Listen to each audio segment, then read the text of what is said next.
वालेकुम। मेरा नाम अंसर परवीन है। मैं पेके बुआ बैठी हूँ।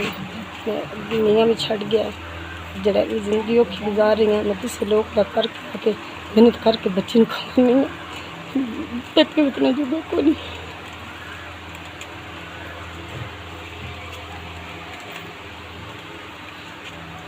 मेरे हालात बहुत खराब ने। लोगों ने जो बंदा सवाल पर करके आके सवाल मन के बच्ची का कमा के लिया बच्ची पालती गई। बड़े हालात खराब ने। पेके भी इतने जुगे को नहीं, बहुत गरीब है।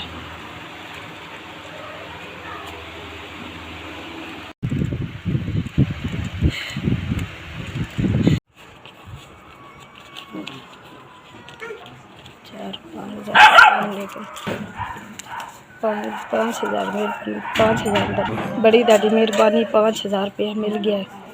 दादी बड़ी बहुत मेहरबानी कि मैं 5 साल हो गए पेके बहुत बैठी हूँ। बच्ची मेरे लेके बड़ी कोई नहीं तो बगैर दादी बड़ी मेहरबानी। अल्लाह ताला चौखा रहे, अल्लाह ताला जिंदगी करे, अल्लाह बहुत अल्लाह ताला चौखा रहे, अल्लाह ताला जिंदगी करे, अल्लाह ताला करे, अल्लाह ताला सब दादी बड़ियाँ दवाइयाँ अल्लाह ताला जिंदगी करे मेरी।